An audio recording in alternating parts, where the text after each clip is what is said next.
Taylor does have yet to perform a single live performance from the life of a showgirl, so this could very well give her the opportunity to do that, as well as potentially give us a Tavis red carpet. If you thought Taylor Swift and Travis Kelce were slowing down after the Super Bowl chaos, think again, because these two have somehow managed to be busier, more in love, and more headline-worthy than ever, and we're only in February.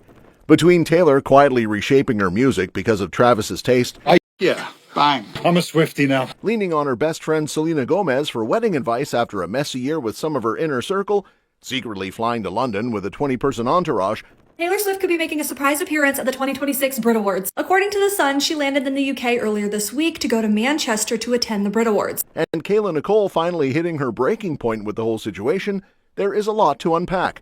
Simmons and Haddish promised me that they could put an end to this whole ex-girlfriend fiasco quickly. So buckle up, because this one's a ride. Let's start with a story that genuinely made us smile, because it's one of those moments that reminds you how real this couple actually is behind all the headlines. So apparently, Travis Kelce is the entire reason Taylor Swift's latest single Opalite now has a house music remix, and the way it happened is peak Kelce energy. British DJ and producer Chris Lake revealed in a behind-the-scenes video that he slid into Travis's DMs after hearing that the couple had been playing his music together at home.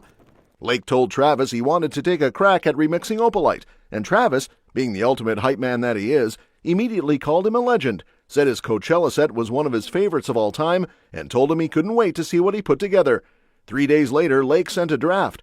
Travis's response was basically his jaw hitting the floor, texting back something along the lines of, "How do you put things together this fast?" followed by the confirmation that Taylor loved it too, and her team would be reaching out immediately. And here's where it gets really sweet. Taylor reposted the entire DM thread on her Instagram story with a caption that said, "Confirmed, Travis is my in-house house guy." The remix shot straight to #1 on iTunes, and Travis commented on Lake's post saying it was the collab nobody even knew they needed. I genuinely can't do that much more to that. Bang. I'm a Swiftie now. The whole thing started because Travis and Taylor were vibing to Chris Lake tracks together at home, and Travis took it upon himself to make the connection happen. He wasn't asked by a label. He wasn't coordinating with management. He just saw an opportunity to do something cool for his fiance's music and made it happen through a DM. Sources close to the couple say this is exactly how they operate.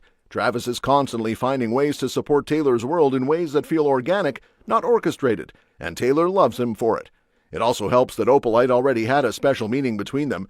Travis previously admitted on New Heights that it was his favorite track on The Life of a Showgirl, and Taylor confirmed on Capital FM that she named the song after Opalite because Travis's birthstone is opal and she's always been drawn to that stone. I had written down the word opalite because I learned that it's actually a man-made opal. Like opal can be man-made just like diamonds. And so Travis's birthstone is an opal. So it's like that I've always fixated on that. I've always loved that stone.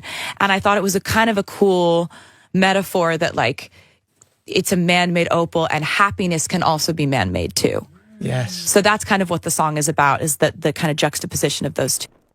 Now, while Travis was busy playing music matchmaker, Taylor has apparently been deep in wedding planning mode, and the person she's leaning on most might surprise absolutely no one.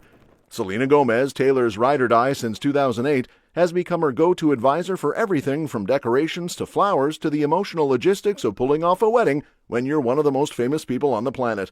And it makes perfect sense because Selena literally just went through it herself. She married Benny Blanco back in September in Santa Barbara, and Taylor was right there, not just attending but giving a speech that reportedly had guests in tears.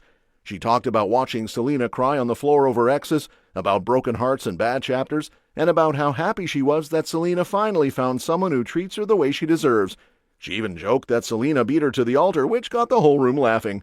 What makes this even more meaningful is the context around Taylor's friendships this past year. Without getting into the weeds, there's been some tension in her wider circle, the kind of stuff that happens when fame, legal drama, and public perception start pulling at the seams. Through all of that noise, Selena has remained completely solid. No drama, no headlines, no weird energy, just unwavering 17 years deep friendship. Taylor reportedly asked both Selena and Gigi Hadid to be in her bridal party, and the planning has apparently turned into an excuse for dinners, trips, and quality time that feels less like wedding stress and more like a celebration of the people who've actually shown up for her when it mattered. Friends close to them say Taylor wants the whole process to be fun and memorable for everyone involved, with parties and time spent together leading up to the big day. I know it's going to be fun to plan. because I think the only stressful weddings are the ones where you have a small amount and people are on the bubble. And you have to evaluate or assess your relationship with them to see if they should be there. Anyone I've ever talked to. And speaking of the big day, while the wedding details remain tightly locked down, the buzz around it got a whole lot louder this week when reports surfaced that Taylor has secretly flown into London with an entourage of more than 20 people. The timing is what's raising eyebrows, because the Brit Awards are happening in Manchester on February 28th, and Taylor is nominated for International Artist of the Year and International Song of the Year for The Fate of Ophelia.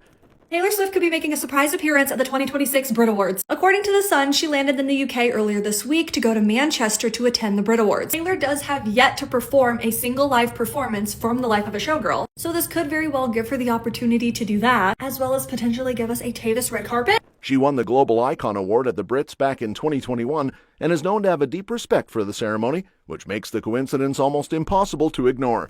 Ladies and gentlemen, your Brits global icon, Taylor Swift. An industry insider revealed that organizers have been keeping everything under lock and key, but admitted it felt too perfectly timed to be a coincidence. Now here's where it gets spicy. Harry Styles is confirmed to perform at the same ceremony, making his live TV debut of music from his new album. Taylor and Harry dated briefly back in 2012, and while both have clearly moved on, Taylor's engaged, Harry's reportedly with Zoe Kravitz. The idea of them being at the same event for the first time in years has fans doing the math on every possible scenario. Sources close to Taylor say she has zero concerns about it. Their relationship was so long ago that it barely registers anymore, and they're perfectly friendly on the rare occasions they do cross paths. But let's be real, the internet doesn't care about logic when it comes to ex-boyfriend energy at an award show, so expect the memes to be relentless. Meanwhile, on the complete opposite end of the emotional spectrum, Kayla Nicole has reportedly reached her limit with being constantly pulled into the Taylor and Travis narrative. And honestly, it's hard not to feel for her on some level. The Super Bowl ad she appeared in for Sleeper, where she was introduced as the ex of a certain NFL player alongside Tiffany Haddish and Ben Simmons playing bumbling breakup specialists, set the internet on fire. Simmons corrected a line by saying swiftly instead of quickly, which fans immediately clocked as a not-so-subtle nod. The whole thing was designed to be tongue-in-cheek, but the reaction was nuclear. Rapidly. That's not what I said. Okay. Pronto. I said swiftly. Why is that so hard to remember?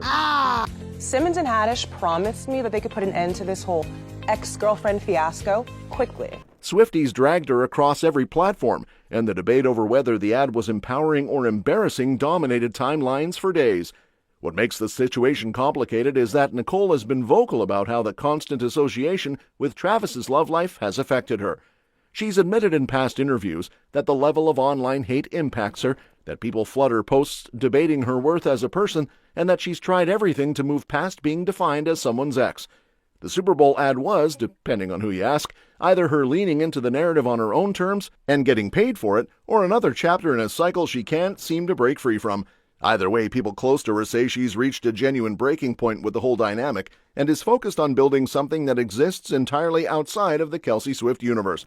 And through all of this, the remix, the wedding planning, the secret UK trip, the ex-drama, Taylor and Travis continue to operate like a couple that's figured out the one thing most celebrity relationships can't: how to be everywhere and nowhere at the same time.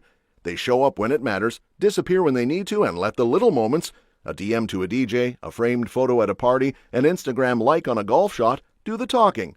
Taylor's been cooking her way through engagement life too, with her go-to dinner party recipes from Ina Garten, Nigella Lawson, and Jamie Oliver still in heavy rotation. Travis has openly gushed about her homemade Pop-Tarts, her sourdough that's allegedly responsible for his postseason weight gain, and the cinnamon roll she bakes him before games. She's getting good with making all these different versions of it. Oh, yeah. My favorite one was probably, the regular sourdough is one of my favorites, but the blueberry. Yeah, we do. There's a blueberry lemon. There's cinnamon swirl, cinnamon raisin. The sourdough's taken over my life in a huge way. I'm really talking about bread 60% of the time now.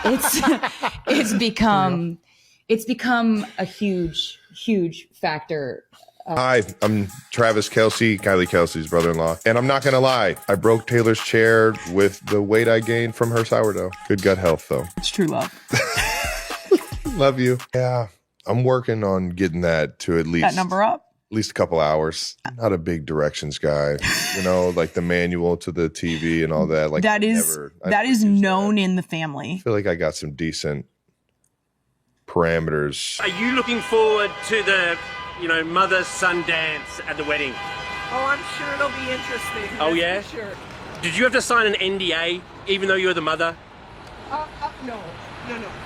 No, they know I can keep a secret. Okay. Katy Perry once said she couldn't believe Taylor's cookies weren't store-bought, and at this point half of Hollywood probably has a standing invitation to a Taylor Swift dinner party. The wedding is coming, the music keeps evolving, the friendships that matter are tighter than ever, and Travis Kelce is changing his fiancée's discography one DM at a time. If that's not the most perfectly chaotic love story of our generation, we genuinely don't know what is. That's all for this video, folks. We'll see you next time.